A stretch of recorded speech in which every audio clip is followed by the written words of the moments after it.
They were the first large animals to fly. Their bodies were so bizarre that it's hard to imagine how they got into the air. They were pterosaurs, and they ruled the skies for 150 million years. I'm blown away by these animals. Pterosaurs are probably the weirdest animals that live on this world. They're the closest thing to living dragons the planet has ever seen. But they're not birds, and they're not bats. So what on earth are they? They're impossible animals. They're reptiles, and yet they're flying around. How on earth could these animals ever fly? And can they fly again? We joined one team on their quest to build one, as they hunt for evidence to unlock the mystery of their flight and piece together clues that may uncover their secrets. We're about to come face to face with the monsters of the sky.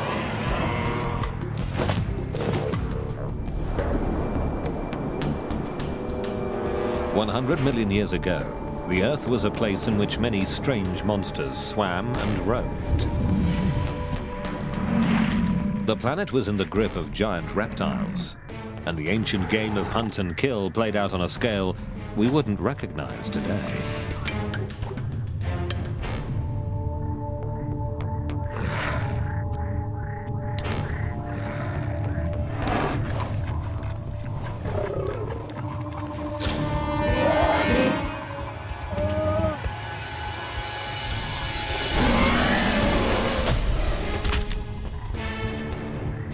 But there was another dimension to this world, one that's often overlooked, but in many ways is even more remarkable.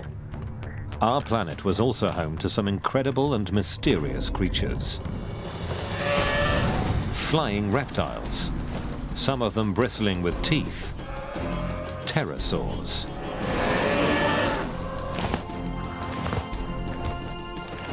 After insects, pterosaurs were the first animals to fly. And they became a global air force.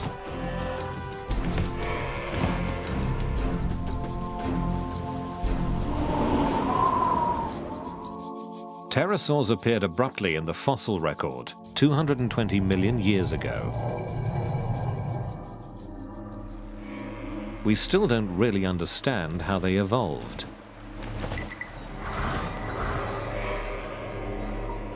But we do know that after they arrived, they spread around the globe, undergoing some of the strangest costume changes in the history of life.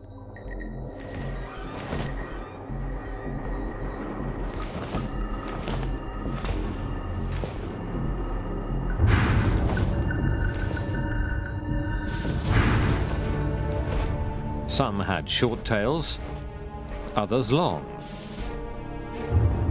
Some were as small as a sparrow. Others were giants.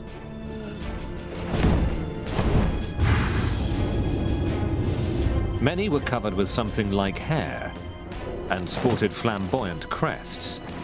They had outrageous jaws, fine-tuned for hunting. But for all their variety, it was flight that defined them. Somehow, these long-necked, gawky creatures not only worked out how to fly, they perfected the technique. 220 million years ago, this skill set them apart from every other large creature. Birds didn't even exist yet. But pterosaurs ruled the skies.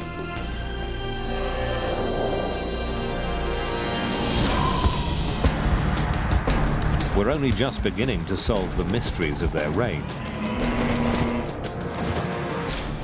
What was it like in the world of the pterosaurs? How big did they get?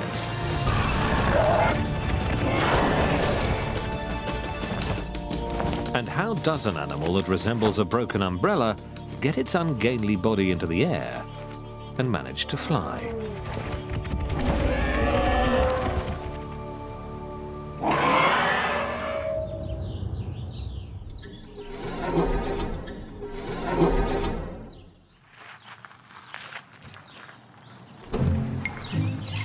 Hi, guys. Hey, Margot. Hey, how's it going? Led by Dutch engineer and Stanford professor Margot Gerritsen, one team will try to build a model, a lifelike flapping and flying pterosaur.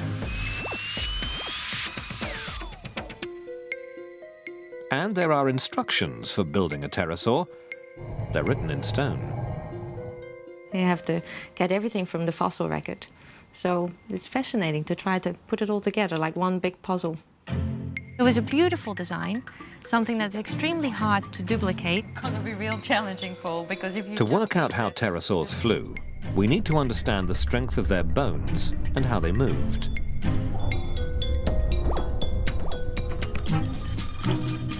We also need to work out the shape and construction of their wings and how they flapped to create lift and thrust to power their flight. The Stanford model is in its early stages, more aircraft than animal.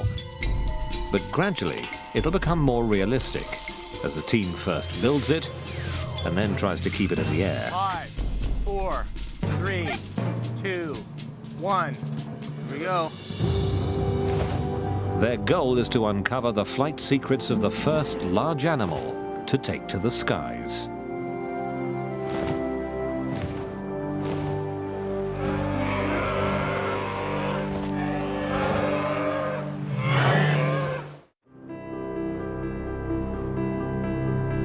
We used to think that birds and bats were the only big flyers in the skies. But a strange discovery near Solnhofen in Germany shattered this myth. This limestone quarry turned up clues about life in a shallow lagoon 150 million years ago.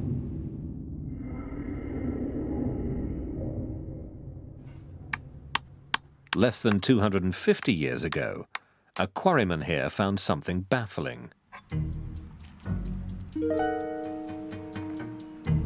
It seemed to defy explanation.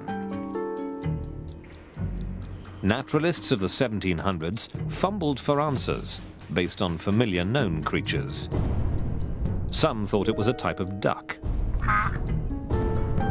Others believed it was a kind of bat. Yet others thought the wings would have been used for swimming underwater. But the fossil defied them all. It was unlike anything ever collected before. At the Natural History Museum in Paris, Philippe Taquet walks in the footsteps of the man who finally unraveled the mystery. That sleuth was Georges Cuvier. He was the first person to realize that animals had become extinct, and the first to understand what dinosaurs were. And here, 2 centuries ago, he applied his forensic eye to the German fossil and blew the case wide open. Cuvier received a drawing of this strange petrified animal, and he realized suddenly that it was completely a new order of animal. It was a new branch on the tree of life. Cuvier spotted a tiny bone in the jaw, like those found in only one kind of animal. The weird winged creature was a reptile. But what was a reptile doing in the sky? You have a reptile flying. This was completely surprising.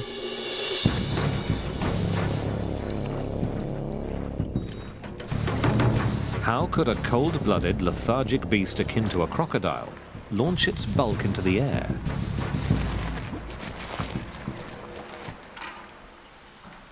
Cuvier found the answer in the hand. A single finger had grown to enormous size. And Cuvier said, I will call this animal the pterodactyl. That means the wing on the finger. It was a revolution in zoology.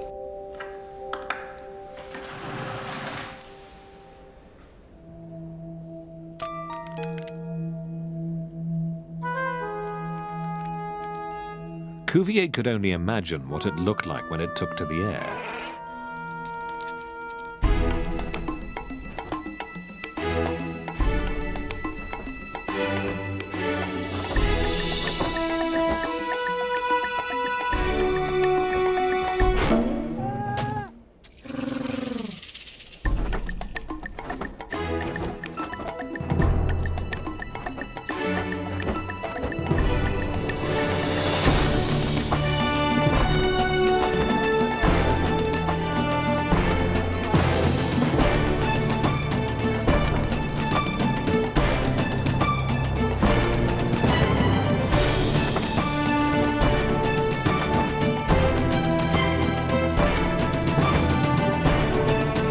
For 200 years, we've known that pterosaurs flew, but it's only recently that we've started to understand how.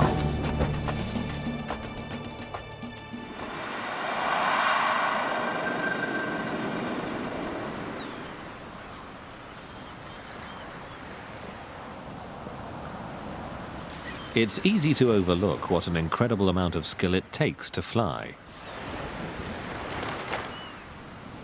To get answers about how pterosaurs did it, we can look at the wings of birds and bats.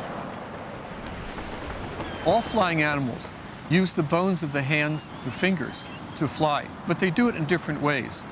Birds have lost the fourth and fifth fingers. They take the first three fingers, and these form the supports for the feathers. In bats, it's a different story. The four fingers stretch and control the membrane, while the thumb is free. With pterosaurs, the little finger disappeared, and the ring finger was stretched dramatically. The signature weirdness of pterosaurs is this one mega finger that supported the entire wing.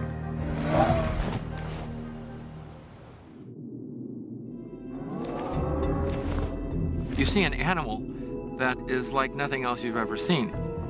It's the most bizarre, ungainly, beautiful creature. I mean, it's flying with a finger. Evidence of that finger is elusive. Pterosaur fossils are extremely fragile. It's very rare to get a beautiful specimen of a pterosaur. Nevertheless, Paul Serino did it. A few years ago, on an expedition to Africa, he found a pterosaur where no one expected it. It's a pterosaur bone, probably a wing bone.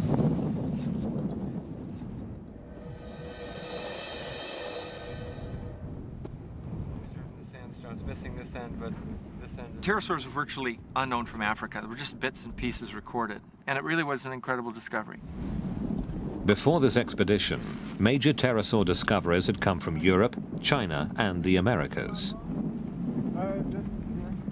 The discovery of our African pterosaur showed they had a global reach. They truly conquered every continent. When Serino found his pterosaur, he also found fossils of a heavyweight predator called supercroc. That's Sarcosuchus? This is Sarcosuchus, the giant crocodile of its jaw alone measured nearly 2 meters. One huge skull.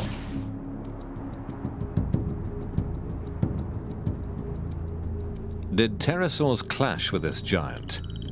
Each creature may have hit where the other was weakest. Pterosaurs may have gone for easy pickings and the supercroc's nest. And the croc probably attacked when the awkward pterosaurs were on the ground.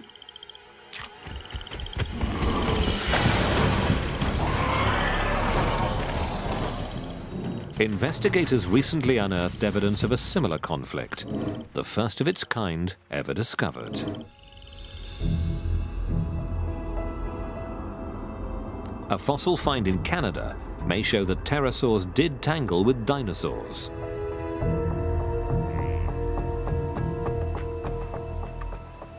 Dinosaur Provincial Park was once a North American Serengeti.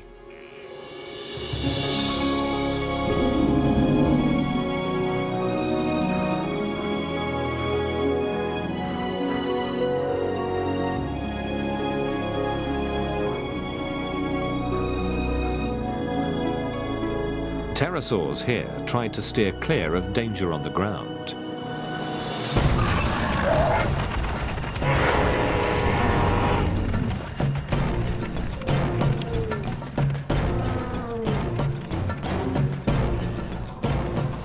But they had to eat, and that meant landing.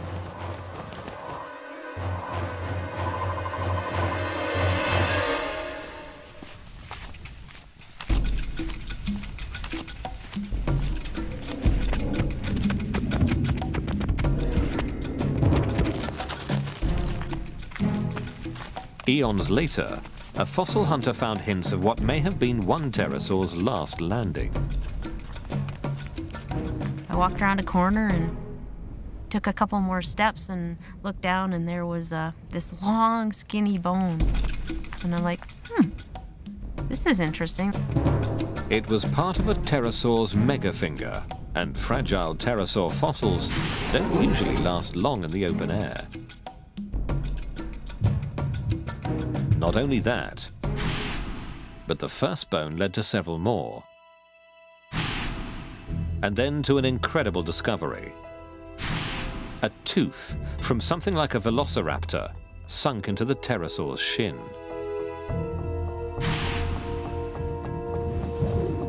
What had happened here?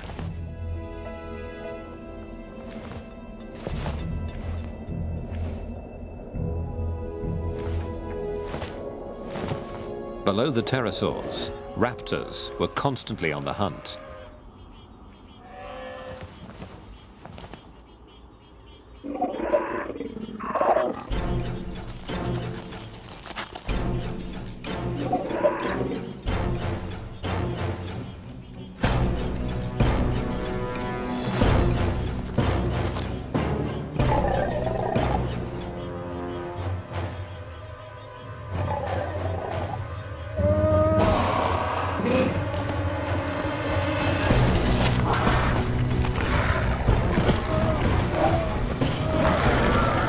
Pterosaurs on the ground were vulnerable.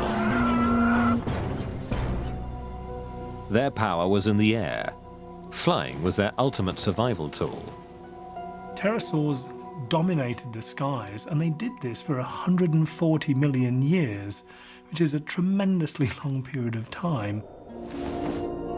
Primarily they did this because they were the first to get into the skies. Before birds evolved, pterosaurs had the skies to themselves for 70 million years. They spread across the globe and morphed into a wild variety of forms. And aside from the power of flight, they all had one thing in common. Pterosaurs were incredibly effective predators. They could gobble up almost anything they could find. Their jaws tell the story of what they ate. We know of a lot of pterosaurs have no teeth in their jaws. It's quite possible that they were scavengers, and perhaps in some cases they fed on the bodies of dead dinosaurs.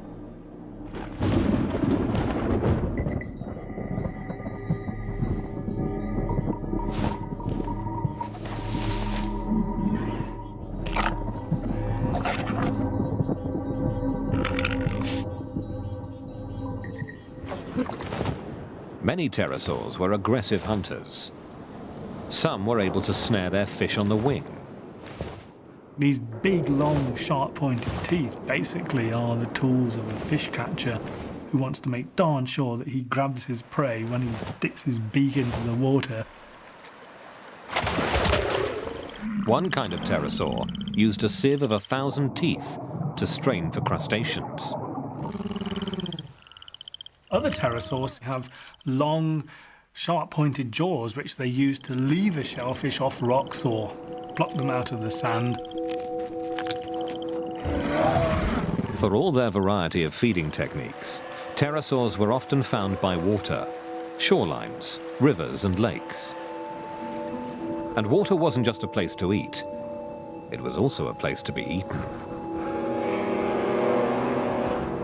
Tylosaurs, giant marine reptiles measuring up to 15 meters long, lived in prehistoric seas. And above them flew the nyctosaur. Its freakish meter-high head crest, as big as its wing, may have supported a kind of sail. To find prey, the nyctosaur had to fly low.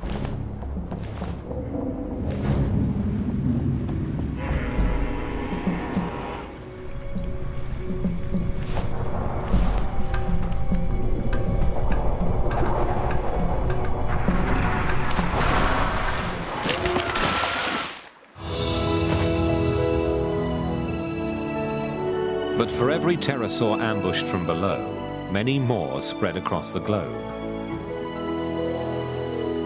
The 5-meter African pterosaur cast its shadow on duckbills. It cruised over prehistoric turtles.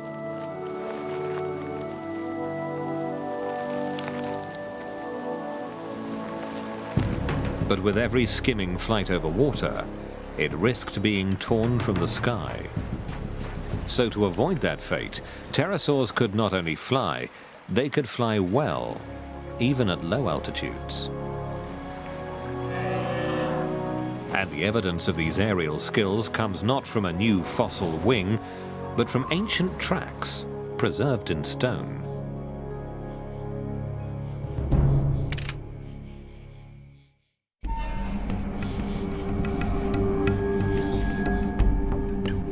In the past, no one ever thought that pterosaurs could have been skilled flyers. Their clunky bodies seemed to prohibit anything but gliding. But near Toulouse in France, a new piece of evidence has quashed this myth. Two investigators examined the rarest of pterosaur fossils, not petrified bones, but fossilized footprints.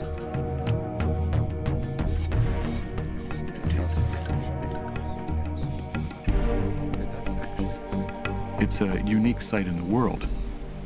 This is the first site that actually preserves pterosaur tracks that everyone agrees are pterosaur tracks. One set of footprints here is as vivid to trained eyes as a series of photographs.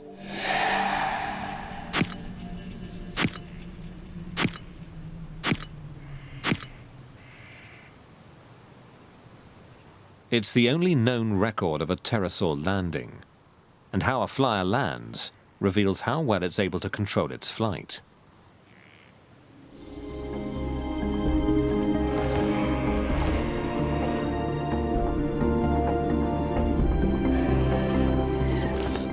Aeronautical engineer Paul McCready is known for inventing weird flyers, like the Gossamer Albatross, the first human-powered craft to fly across the English Channel.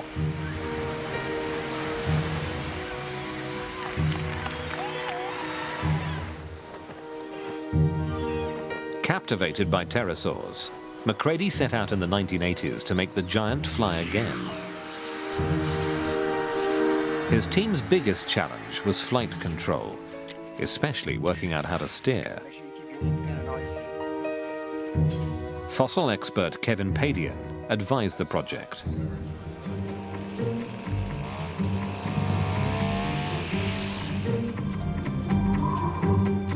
They were able to get it off the ground, get it up in the air. It was fantastic at the time. We now know that pterosaurs mostly relied on their incredibly sophisticated wings for steering. McCready's wings weren't up to the task. They were made from an unlifelike, rigid carbon fiber.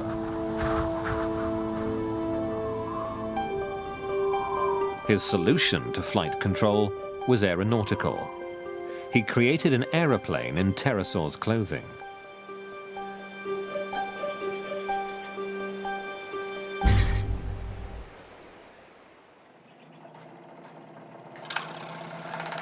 Gerritsen, on the other hand, is aiming for a lifelike pterosaur that steers like the real thing. Really what's helping us most is that we know a lot more about pterosaurs. Because lots of fossils have been found, we know much more about how they were built. For example, fossil evidence shows that pterosaurs flew with their heads angled down, not parallel to the ground, as McCready's model did.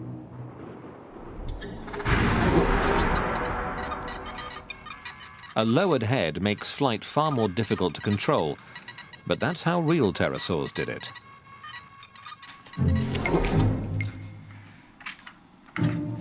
Weight is another challenge. The power-to-weight ratio governs all flight, and here the model has another advantage: new super-light components. The batteries are a lot lighter and very powerful, and that's helping us a lot. The batteries hold 15 times as much power per kilogram as Macready's did. The servo motors are also far smaller, lighter and more powerful. But the biggest difference is the wing. The goal is to solve the steering problem by copying the complexity of a real pterosaur's wing. Macready's wing had only a single moving joint, the shoulder.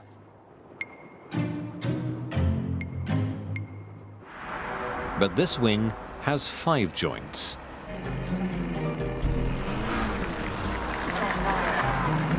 At a runway for remote-controlled aircraft, the model's wings are about to be tested. At this stage, the model is still only part pterosaur. It needs an aeroplane tail to steer, and it uses a propeller for takeoff. But although it may look crude, it boasts one of the most sophisticated wings ever built. Based on clues from pterosaur fossils, there are 5 movable joints inside the wing for steering. The shoulders rotate. They can also sweep forward and back. The wrists can also rotate and sweep, and the wing can bend at the elbow.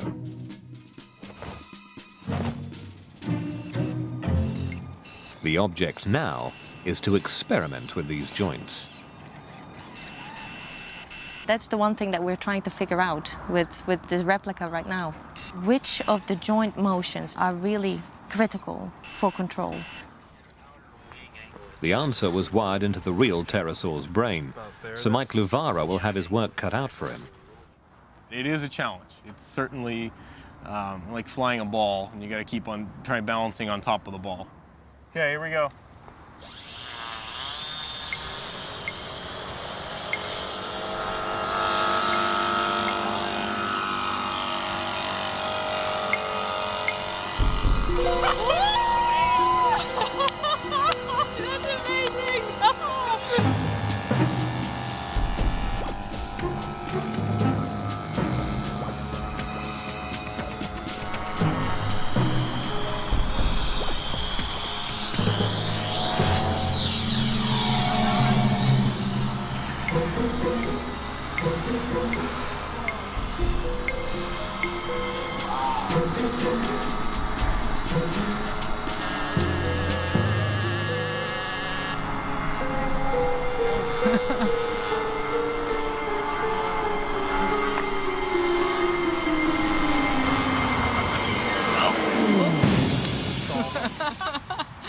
Oh well. Luvara couldn't react quickly enough to keep the model in the air. I would have loved to make it all the way around, but I think we need to do a little more work. Oh my goodness. But it's still a breakthrough. Never before has such an adjustable, lifelike pterosaur wing flown. Something's loose here. I think we popped the elbow. Pterosaurs don't give up their secrets easily. And for a long time, one fundamental fact about these outrageous flyers eluded us. Were pterosaur babies born live, like some snakes or lizards, or did they hatch from eggs? This question was answered only recently. In China, 2 paleontologists uncovered a fossil of a tiny curled-up pterosaur.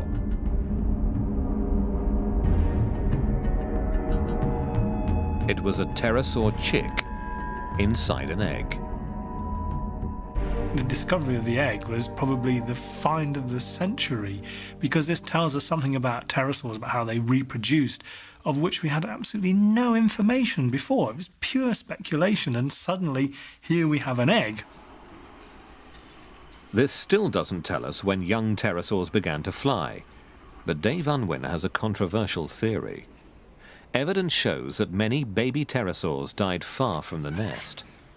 We find the fossil remains of these individuals miles out at sea. And the only way they could get there is if they were actually flying animals and they got caught in a storm, ended up dead in the water and were buried in the sediments at the bottom. Could pterosaurs have been able to fly right after hatching? Newborn birds and bats can't because they're awkwardly proportioned.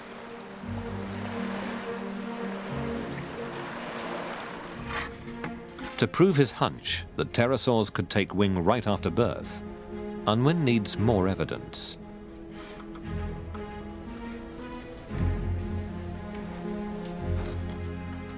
He's assembled a rare series of fossils, the same kind of pterosaur at 3 different ages.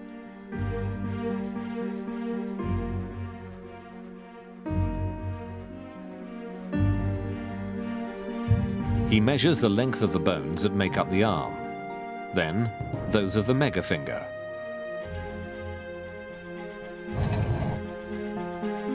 Unwin finds that the arm and the megafinger grow at the same rate. So the proportions of the wing don't change. He also measures bones that have nothing to do with flying, like the beak, and finds that these proportions do change. So only the flight-critical bones keep the same ratio. The evidence about pterosaur hatchlings now comes together.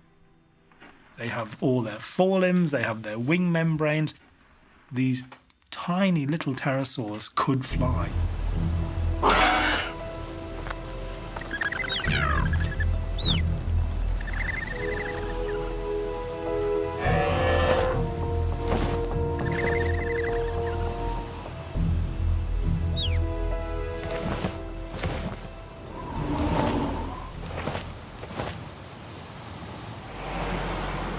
The model is nearly ready for its next flight test. But its body hasn't quite finished evolving.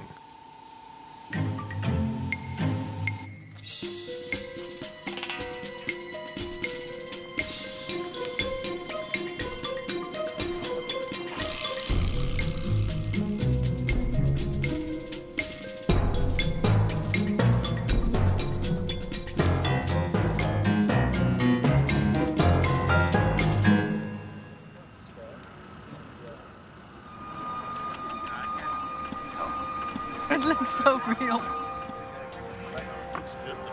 After its makeover, the replica is so lifelike that it's given a name. Herky, short for Hercules. And now Herky gets an accessory. It's something that real pterosaurs never evolved or needed. A parachute. Pterosaurs were known for their weird head crests. This metal one is part of a system to keep the head pointed into the wind, as real pterosaurs probably did in the air. For this crucial test, a large remote-controlled aeroplane will carry Herky aloft and then drop him. You want to check it? This is going to be our first flight with fur on the wings. It could go unstable, but I think in generally, we're going to be quite all right with it. This is close to being the weirdest thing I've ever flown. Herky must rely on Michael Luvara's reflexes. A real pterosaur had a big advantage, a flight computer, its brain. A new discovery suggests that its brain could make precise micro-adjustments of the wing many times a second. In a major breakthrough, recent X-ray scans of their skulls revealed faint imprints of pterosaur brains. Pterosaurs had huge balance organs that were able to measure tiny changes in pitch, yaw, and roll. A large part of the brain helped keep the pterosaur's eyes steady during quick maneuvers, a skill critical for hunting. Controlling flight also required gathering data from the wing as well as from the arm and leg joints that kept the membrane taut.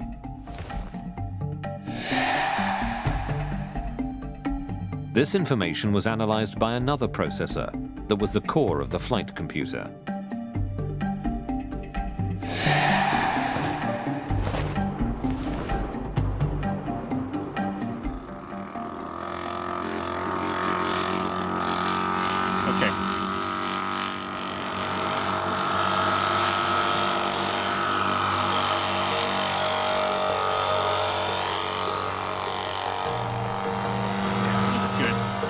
With Luvara filling in for Herky's brain and a second pilot controlling the mothership, a gliding test of Herky's lifelike wing begins.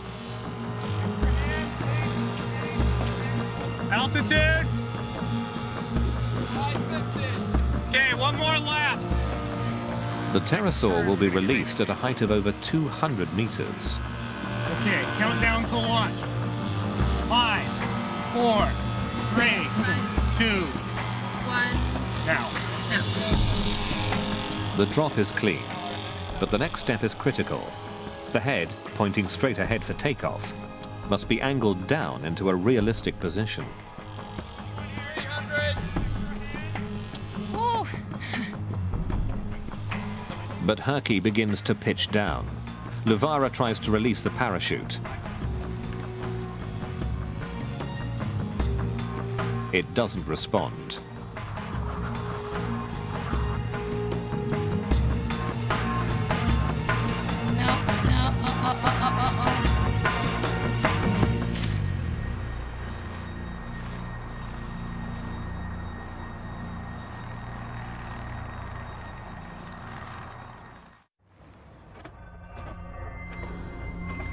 The reason for Herky's failed flight can be found by once more looking at birds and bats.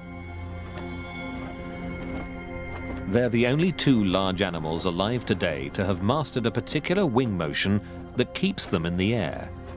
It's called the flight stroke. If you want to get up in the air, you have to do a certain kind of motion with your arms. And you can't just flap like this, it doesn't work. It actually requires a stroke that's down and forward, up and back, down and forward, up and back. Pumping wings at high power for a long time is something that only warm-blooded creatures like birds and bats can do. They have a racing metabolism, the equivalent of a V8 engine. Taking to the air requires a lot of energy, and it requires sustained energy. If you want to stay up in the air, for safety's sake, you better be able to have a good energy reserve. Otherwise, you run out of gas and fall down in the middle of a big flight. It's not good for you. But pterosaurs were reptiles, and all living reptiles are cold-blooded. Could pterosaurs have been warm-blooded reptiles? There's a convincing clue to suggest that this may have been the case. A fossil recently discovered in Inner Mongolia shows a pterosaur that had fur not only on its wings, but on its body. This was also an animal with a big motor, but only warm-blooded beasts need fur to conserve heat. They're burning energy like mad, and they're able to burn that energy in bursts when they really need to. Something about that kind of lifestyle requires a physiology like a bird that is burning fast and hot. Maybe pterosaurs would have felt warm if you touched one. They were everything but like today's reptiles.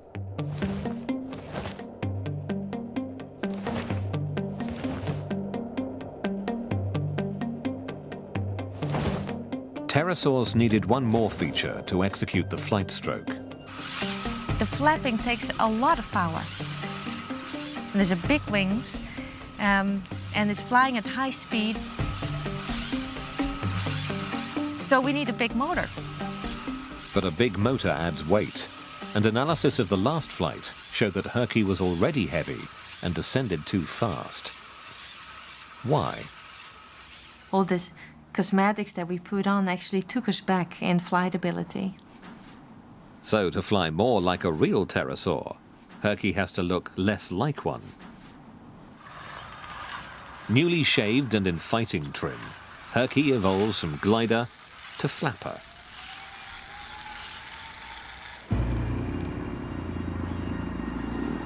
Herky's been worked over, crash-tested and refined.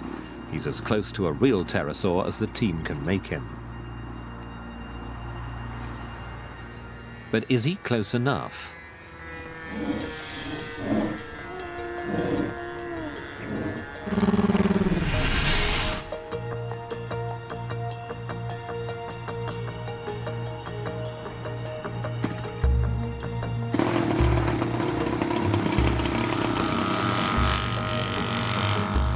On a wing finger and a prayer, Herky takes off for the last time.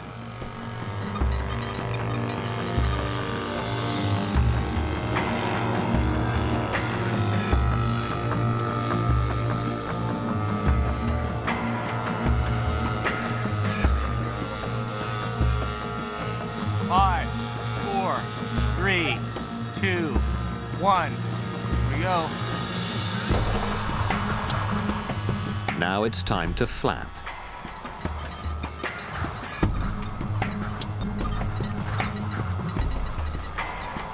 But after a single flight stroke, the wings jam. Herky's engine is too weak, and he can't even get his wings back to level. Luvara bails out. It worked. About 50 feet, 40, 20, touchdown. Well, it doesn't look too bad. I think the parachute saved us. Yeah. I think we lost our clutch and gearing. Oh, that's it. Yeah, look at that. That's why it didn't flap. I think we were spinning the motor with nothing. Yeah, the whole clutch system came apart. How about that? Oh, that explains a lot. Well, that also Herky turns out to be a runt. Yeah. Later calculations reveal that his flapping motor had only half the power a real pterosaur would have had. Incredible load in the air. But Herky's wings have still helped to rewrite the book on pterosaur flight. A little bit of slop inboard. I don't know what that was. I'm really proud of the design of the wings. We built a wing that behaves beautifully in gliding flight. We can control the shape, and by controlling it, we can steer the pterosaur. So that's been fantastic. The real animals set an almost impossibly high standard. And it was only by building Herky that we've learned just how skilled they were.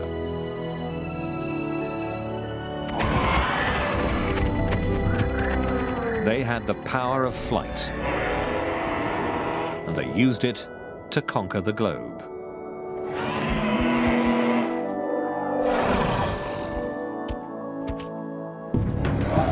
Tenacious hunters, they adapted to different diets.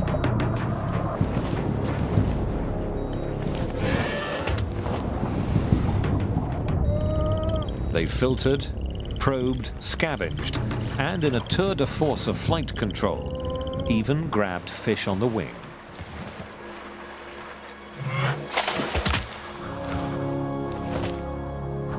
They were quite amazing.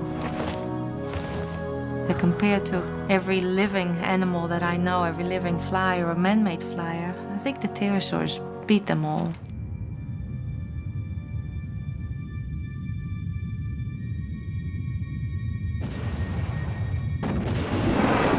But after ruling the skies for 150 million years, the sky monsters and the planet suffered a calamity. An asteroid struck the Earth.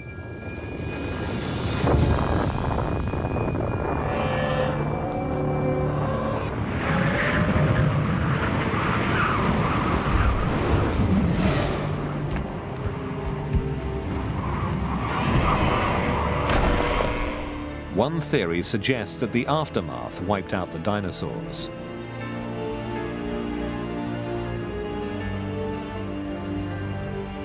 The monstrous marine reptiles also disappeared.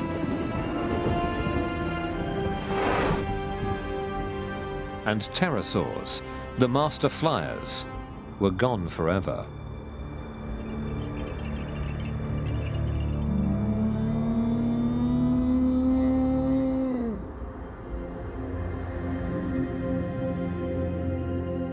The skies are now left to the birds and the bats. But for all their majesty, they'll never match the grandeur and uniqueness of the greatest creatures ever to take wing.